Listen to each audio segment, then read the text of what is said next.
Sorry. Hey, horror fans. Welcome back to Room 237. Sorry, I fell asleep after watching one of the most boring fucking movies of the last decade.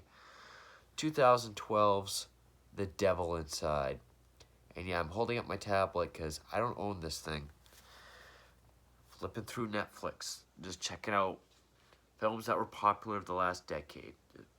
Not really a marathon I've been doing, but check my recent videos, you'll see I'm trying to catch up. Because I mostly watch older films, but yeah, I'm rambling because there's not much to talk about with this fucking movie. Inspired by true events, my ass. I know almost every supernatural, paranormal. This is a break from the paranormal. It's still supernatural, but it leans heavily toward it's a possession movie. Which, yeah, the spooky ghost movies of the last decade, almost 2 decades, my least favorite subgenre of horror. The possession films are getting up there as well. I love the classics. Hell, Exorcist is a masterpiece. I'll still say that. Evil Dead 1 and 2 are both my top 5. But ones that have come out recently, the last decade and a half, have been fucking awful. Of all the ones that come out recently, which the one that I liked the best, even though I had a shitty ending, is the one that's going to be in my next review, which is The Last Exorcism. I only saw the first one. I'm guessing there's a reason why I missed out on these movies when they came out. I was too busy watching classics. I mean, it has a 6% on Rotten Tomatoes. I don't know if I would go that low because that's like Adam Sandler, Happy Madison low. But this movie is fucking boring. And what's even more frustrating is I've heard people on the internet and in person talk about how scary this movie is. If that's your opinion, I'm not going to change your mind. I'm not going to say you're wrong. But how in the fuck can this movie be considered good or scary? Blair Witch Project gets shit on. People want to talk about how Blair Witch, you don't see anything. What the fuck happens in this? Alright. Inspired by true events? No. They went Fargo on this. It's completely fictional. I guess the only sort of true thing about it, I guess, is I think whoever wrote it, William Brent Bell and Matthew Peterman. It was directed by Brent Bell. I guess they found out that the Vatican has like exorcism school and they wanted to exploit that. If anything, that would be the true events that this movie takes. Okay, it's your typical, it's found footage, but it doesn't look found footage at all. It looks like a Hollywood movie. It made $102 million on a $1 million budget. So no matter how good or bad it is, it's a fucking success. And surprisingly enough, it's not Blumhouse. That is shocking to me. It has Blumhouse written all over it. Like, I would have bought this being a Blumhouse film. I'm not a fan of Blumhouse, as you can tell. Starring Fernanda I'm not even going to try to pronounce that last name. I have to. Fernanda Andrade, Simon Quarterman, Evan Helmuth, and Susan Crowley. And okay. Yeah, and what I mean by how this looks like a Hollywood film is it doesn't have that camcorder kind of documentary look. And plus the editing. The editing in this is so fucking horrendous that when you finally do get a scene of something happening, all of a sudden it's like there's more cameras. Like, okay, you have the character Michael, who's the cameraman. He has his camera, and he'll set up like a pupil cam and then like an overhead camera. But somehow, when you finally get something happening, it feels like there's like 7 more angles. So it's just like all these shots all over the place. It's distracting. You don't know what you're looking at. You miss out on everything. And also, okay, it opens up. It says, was it, October 30th, 1989. We hear this 911 call of this woman saying 3 people are dead. I killed them. And then it's like news footage of this crime scene. Now, I know you can remaster films. You can take the grit in the grain, you can polish it up and make film look better. But this news footage, supposedly from 89, looks like a modern 2012 found footage. It doesn't look like 89. Which is weird because later on we see another home video from 89 that looks like from 89. So that's all over the place. I know that's a nitpick, but what's frustrating about it is the crime scene. Okay, we have a priest, a nun, which the cover that I held up and what's in the thumbnail, that nun isn't in the movie. Barely has anything to do with a nun. And then, like, I guess, the actual exorcist priest with, like, the fancy robe and everything else. They're all dead. It's bloody. It looks like a bloody-ass crime scene. When I watched this on Netflix, it said, you know, rated R for this, this, and this, and it said grisly images. So I'm like, oh, that's up my alley. That's awesome. Barely. Just enough to get that rating, I guess. I know I shouldn't be bitching about the quality of the film being too good, but if you want to sell a grisly, for me, personally, a grisly, bloody crime scene from 89, make it look like a documentary, I just thought it looked too clean.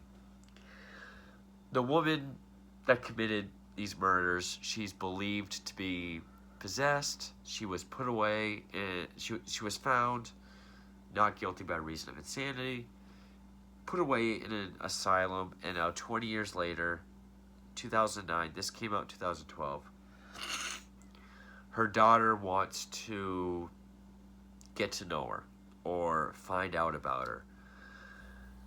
So she goes all the way to Rome. She gets a camera guy. There's these 2 guys, Ben, I think it was Ben and Dave.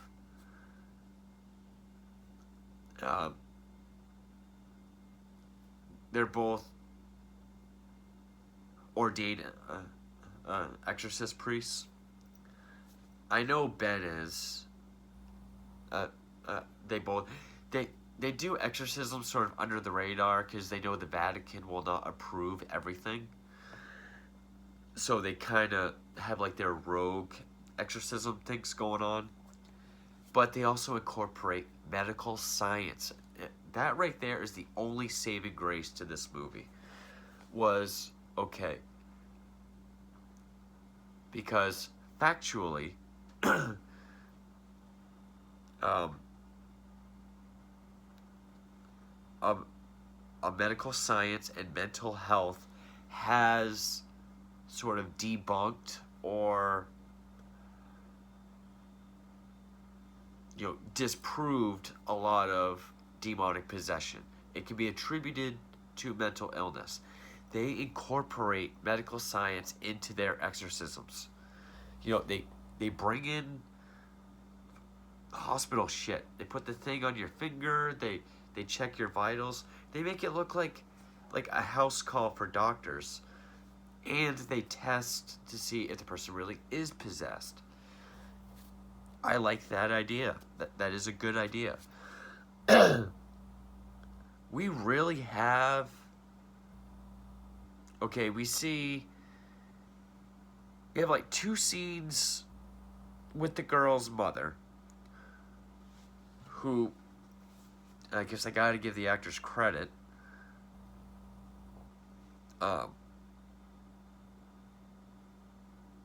Susan Crowley plays the mother, and she's basically just like Mama Firefly from Devil's Rejects. She's dressed like her and just kind of talking nonsense. First time we see her, our lead is talking to her like, "Do you remember me? Here's this picture," and she's very quietly saying, like, very fast, like,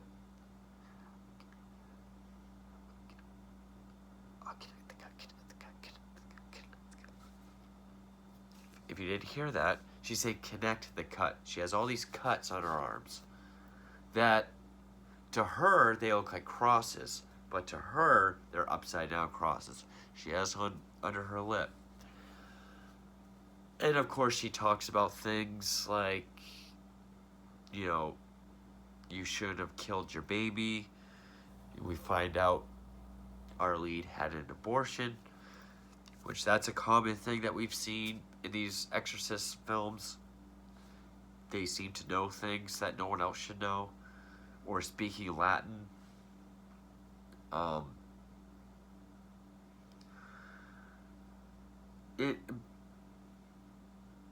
It's like she's trying to be creepy by just like whispering the "connect the cut" thing over and over and over again.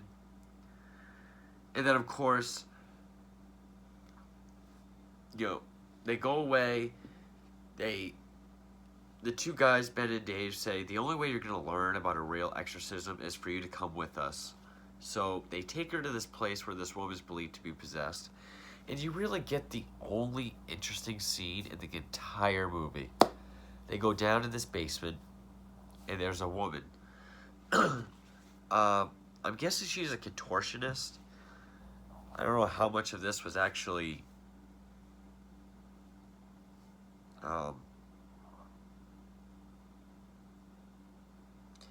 she's not even listed in the cast. Because, like in these movies, like The Last Exorcism, she's all contorted. They give her a shot of, like, muscle relaxers, and, like, you can see, like, her shoulder rolling, and there's all these pops.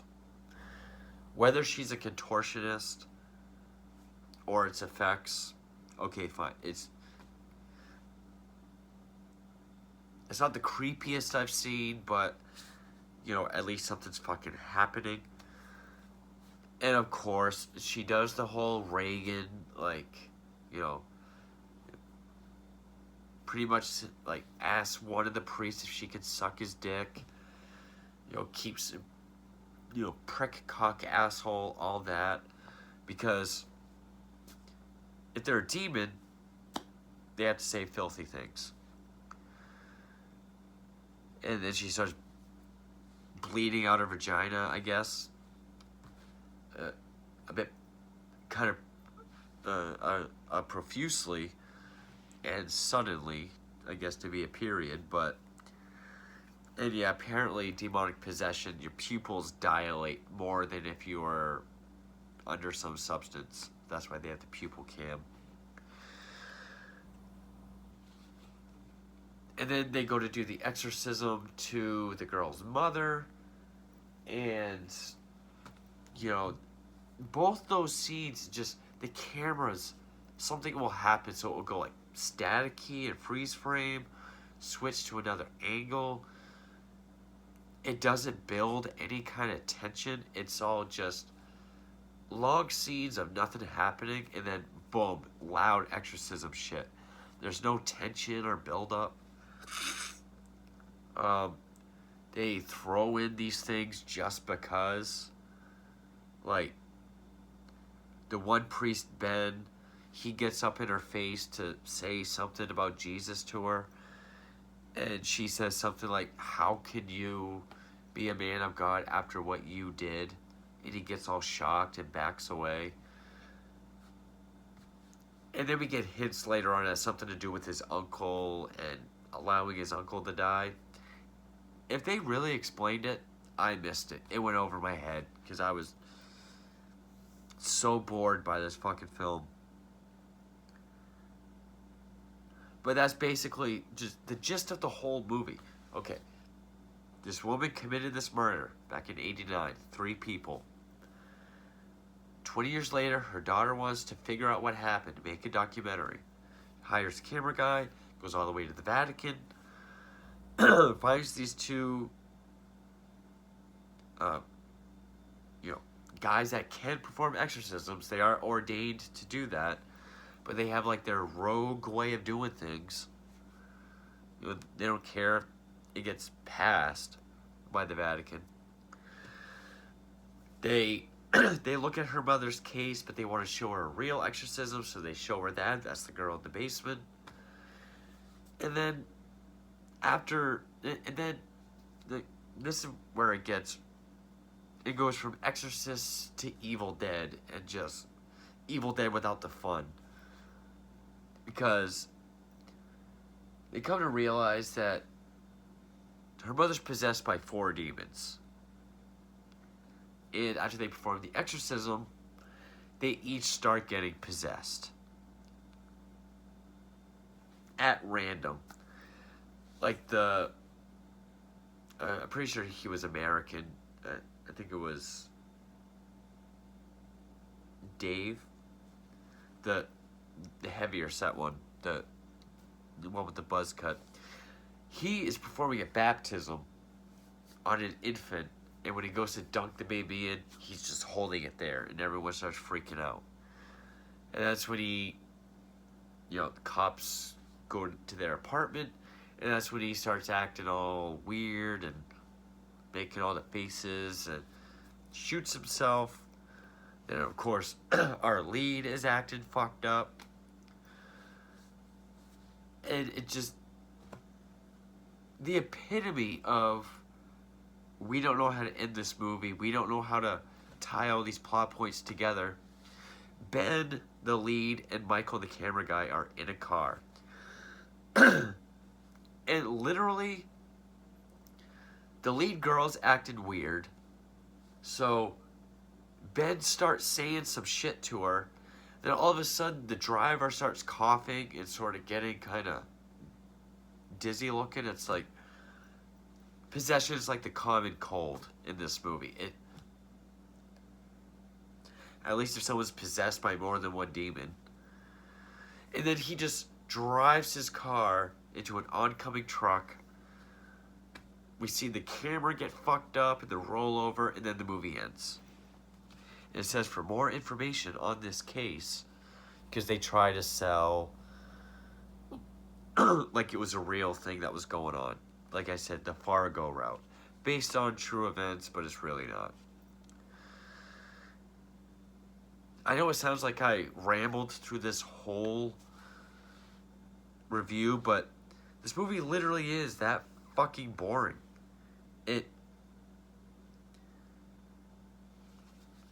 The few scenes that were interesting or had anything at all happening, it was ruined by the frantic editing. It wouldn't sit on any creepy thing long enough to build tension.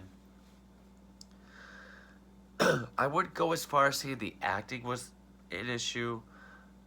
I would say the actors did a capable job, especially the guy that played Ben. But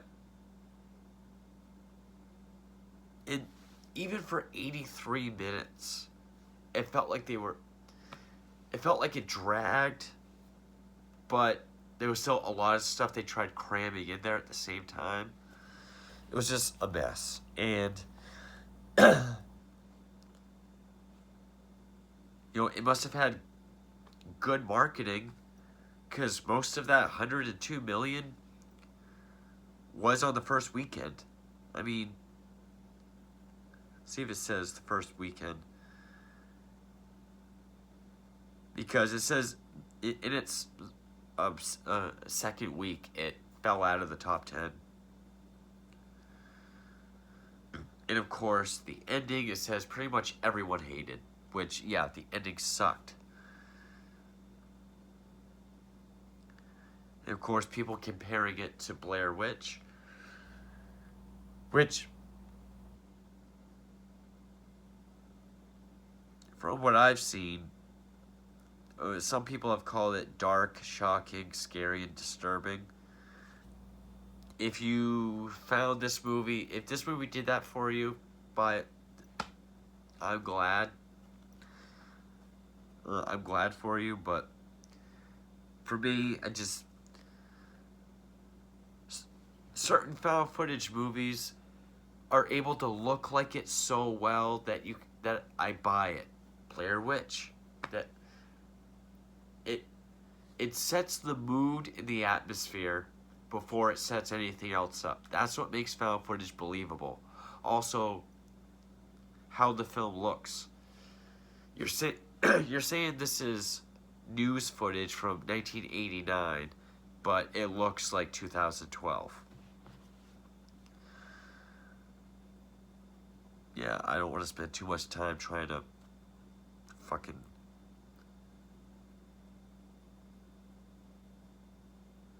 And yeah, it was because they were hoping it came out during that time of the Paranormal Activity craze where every other movie was literally between like 2007, 8, 9, all the way up, still fairly presently, ghosts or possession, found footage or not. It's been plaguing the horror genre. And if it's not those, it's remakes. All the good, interesting films are in the independents, but this movie is boring as fuck. The only thing I could say I liked about it was the acting was okay, and I liked how they incorporated the, medical apparatuses and actually incorporating medical science into the exorcisms. I thought that was fresh. I mean, yeah, they have her saying filthy things like Reagan does in The Exorcist, like every other fucking possession movie. And then when things actually finally happened, the editing was atrocious and frantic and high energy and wouldn't allow you to focus on anything. And it just baffles me that even though it has a 6% on Rotten Tomatoes, I'm sure some people are going to say, well, it's still better than Blair Witch, which... the newer Blair Witch, probably. But the original one, I don't understand how that could be. That, to me, is still my favorite found footage film. I don't count Cannibal Holocaust. That's not found footage. It's half and half. It's... no. It's not found footage. But, yeah, Devil Inside, boring as fuck. If it sounds like I just rambled through this review, it's because there's not much to fucking say. It's just a boring-ass movie. You can definitely tell they were trying to cash in on an idea or a concept that was big at the time, and that's it. But anyway, yeah. I guess I can go back to sleep now. Thank you for watching.